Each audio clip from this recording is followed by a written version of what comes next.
Shochein bam romim, hamsem nuchan nechona, tachat kamfei hashlina,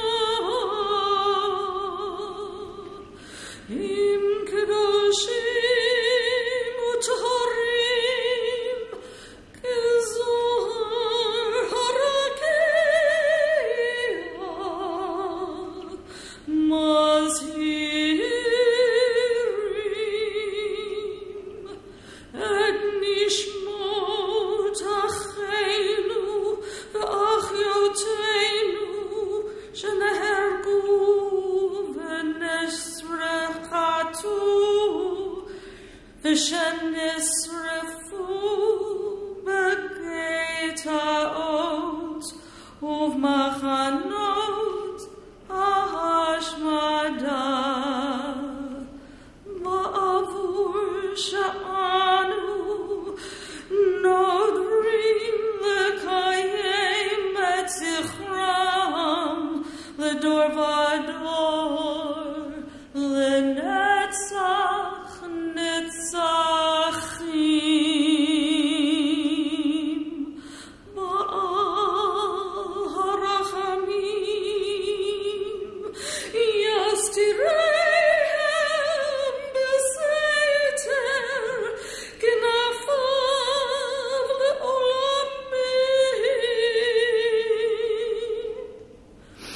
leolamim bitzror hachayim et nishmotehem Adonai hu nachalatam v'yanuchu b'shalom al mishkavam.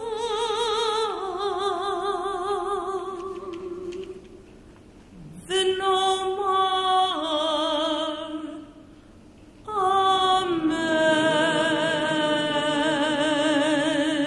Amen. You may be seated.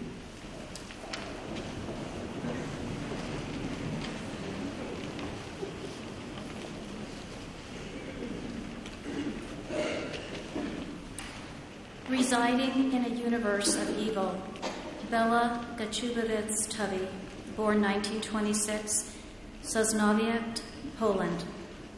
Bella was the oldest of 4 children, born to a Jewish family in Sosnowiec. Her father owned a knitting factory. After the Germans invaded Poland in 1939, they took over the factory. The family's furniture was given to a German woman. Bella was forced to work in a factory in the Sosnowiec ghetto in 1941. At the end of 1942, the family was deported to the Bedzin ghetto. Bella was deported to the Graben subcamp of Gross Rosen in 1943 and to Bergen-Belsen in 1944. She was liberated in April 1945 and emigrated to the U.S. in 1946. Bergen-Belsen was not like Auschwitz. There were no gas chambers. They didn't need any gas chambers. It was really a death camp. I remember we were brought into a big empty barrack. There was only straw on the floor. We were pushed into that barrack so that you could not stretch your legs. We were sitting with our knees practically up to our, next to our chins, and you couldn't stretch your legs, and it was cold, and we were hungry. I want to tell you that it didn't take long, and we could stretch our legs, because people were dying. Almost immediately, people were dying all around us, and we had to take out the dead people, and we had to carry them out. Outside, they were always big piles of dead bodies, and I carried many. I don't know how I kept going. I tell you, people have some way of protecting themselves. I know that I never looked at the faces, just didn't look at the faces. My God, why have you abandoned me? Why so far from my call for help?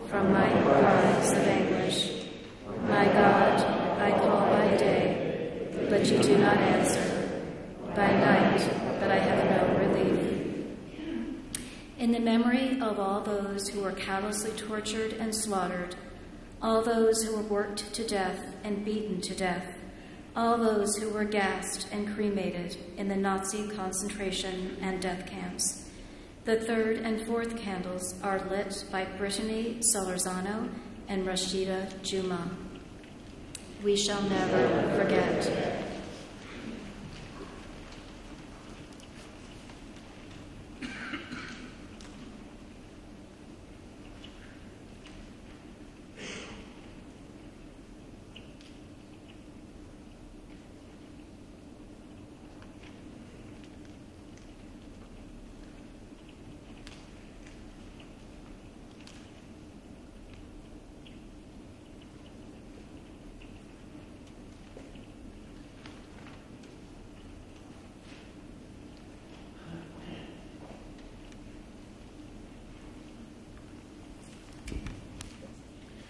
Beacons of Hope, those who resisted the Nazis.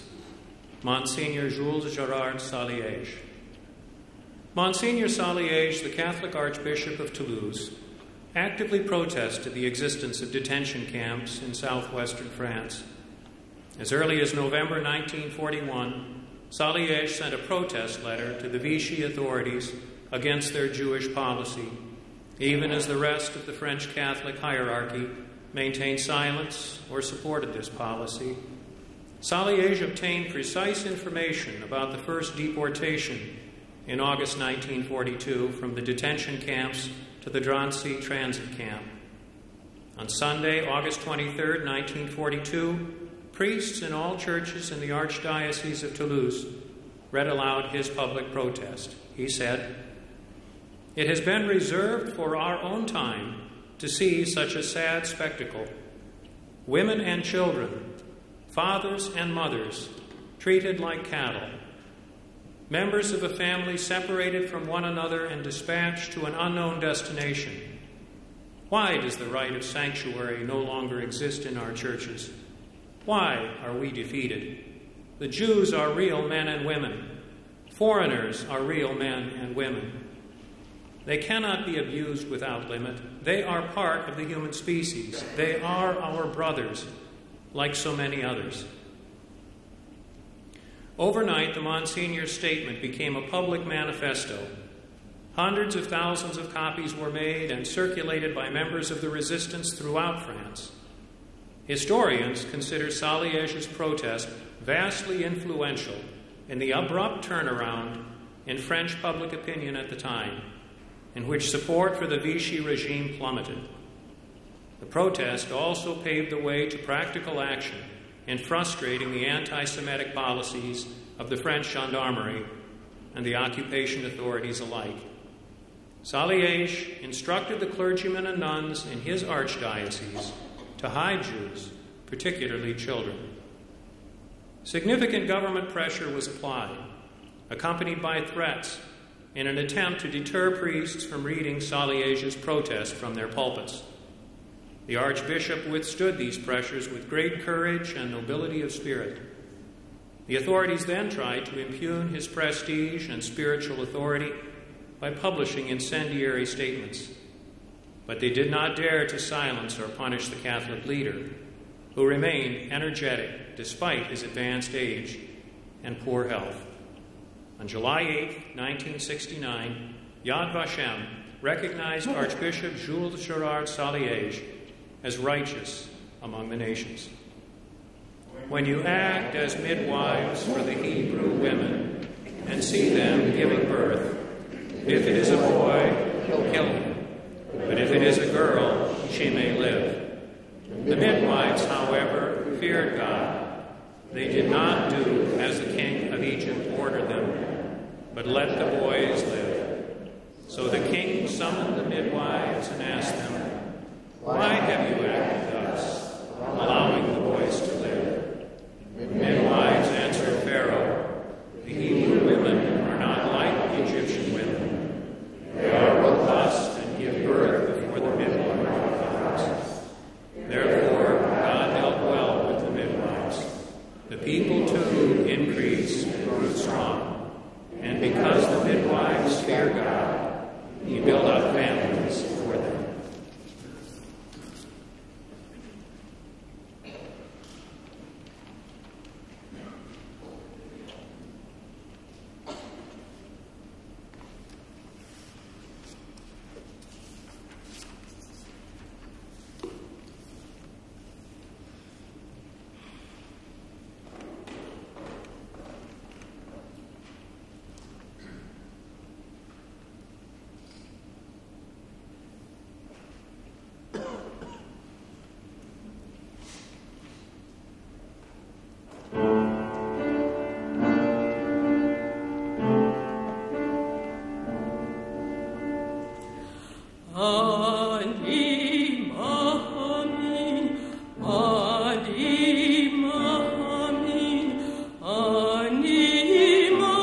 I want you to work your thoughts with me for a moment and remember your 6-year-old self.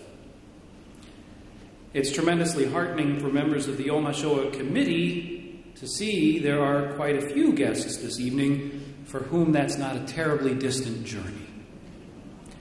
But for those of us with a few more trips around the sun under our belts, it can be a stretch.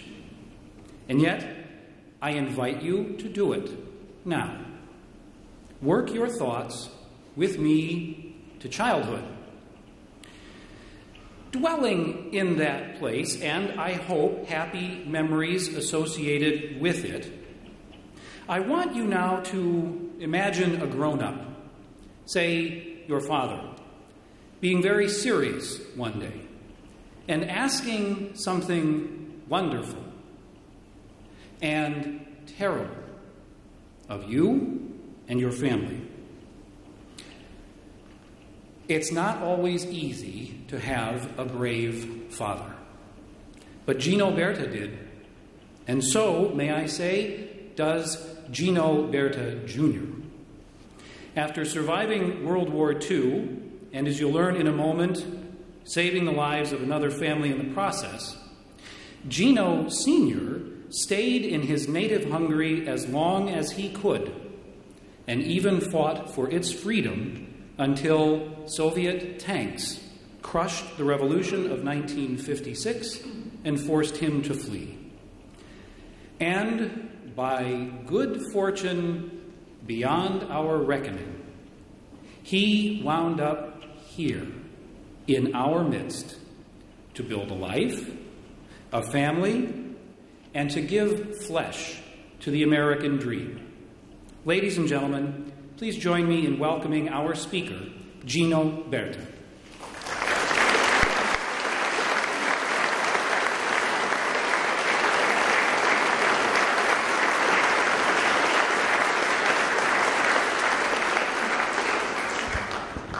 Thank you. My name is Jeno Berta. I born in western part of Hungary. And before I tell you about a Jewish family survived, I have to tell you my hometown where I grew up, so you have any idea that Jewish family, they don't have a chance, no opportunity, no place to go. Only thing they had, hope. I grew up in a small farm town. My mom, my dad, a brother, sister, and myself, and 2 dogs. They was family. We lived in a house. At first, I have to tell you about 2 most important rooms, our kitchen and a barn. We had no electricity, no running water. You got your water from a well. In a kitchen, you had a stove and an oven. You had a bench where you had a bucket where you kept your water. Then you had a big wood box where you kept your firewood, where you did your cooking, baking, and heat your kitchen on winter time. Then you had a large table, had 2 petroleum lamps on it. So when it got dark, you light it up. And you had a sewing machine where you sewed your clothes. Then you had, it was a large kitchen, then had a bed, 2 beds, depend how many in your family. Winter time you made it a bunk bed. So warmest place in your house, in a building. Or a bedroom was no heat. Second most important building was a barn, where you kept your horses. My mom and dad had 4 horses. They had 5, 6 cows. They had sheep. They kept in a barn. Every one of them had their own stall, just like Kentucky Derby. And the rest of the building was all winter time covered up with hay and straw, so keep us warm. Our horses was our John Deere tractor. Our cows was our dairy product. And our sheep give us a beautiful sweaters. And then also was a bed built where my brother and I slept winter time. Was the nicest, warmest place in the house, in the building. It was just as warm at night and in the morning.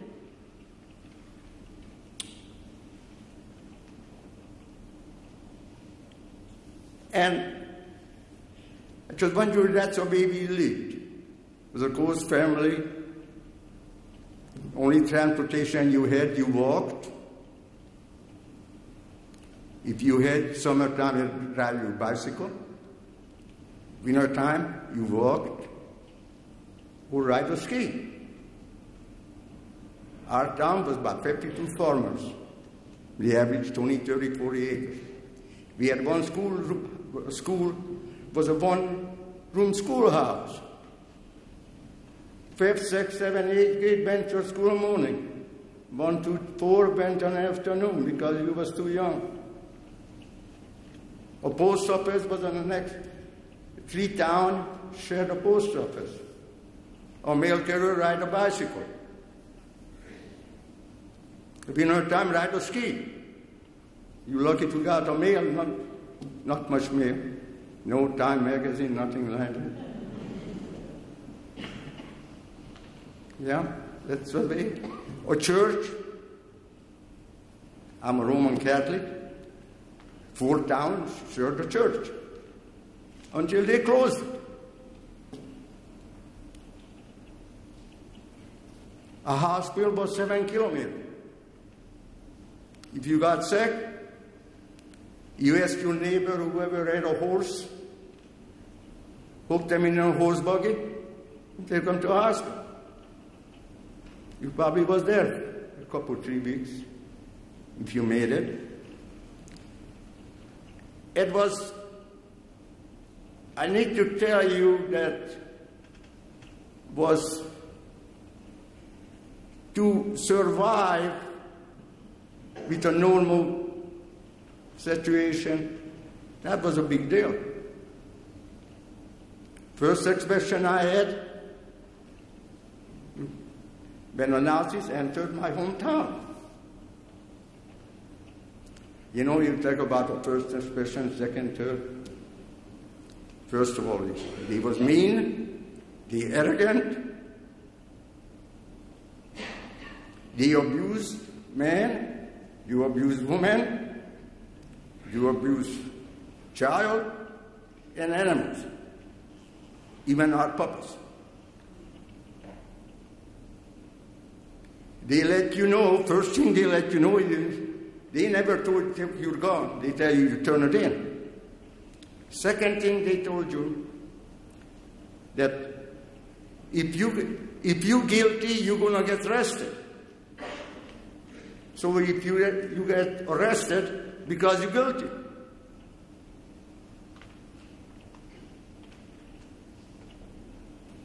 Next thing they did, they went to house.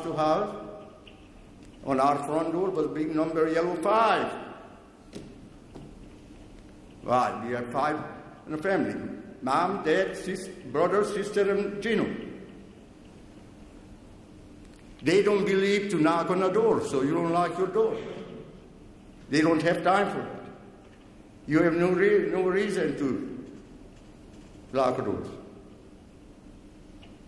You had no reason. They don't expect more than 5 people in our house.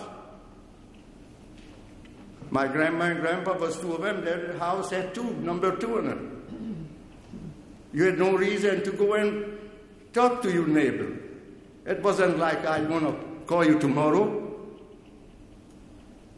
or I'm just going to, You don't, most people, I'm talking about 40s. I don't remember your 30s. It is people born, live to be 60, 70, whatever year old. They probably never was further from a hometown than here to Muscatine. Because you had to walk, ride a bicycle, ski. That was it. And later on, and then the next thing, when I really first met Jewish people, they announced it that they're going to take him through town. Okay, my mom and grandma and the neighbors had a good bench out on the street, a gravel road, a whole town maybe a mile long. They had some water, had some milk, bread, and fruit. But they unloaded it. They had 2 trucks for them, or 3. They got all the Jews off from the trucks. They marched them to a town. Young, kids, older, carry an elderly lady on a stepladder. She couldn't walk. There's no such a thing, wheelchair.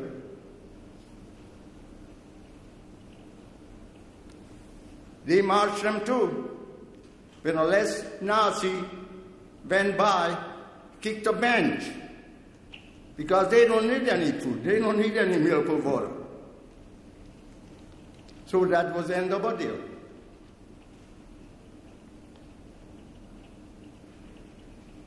That's the way they are. When they got into the town, they loaded them up in the truck, went to the next town.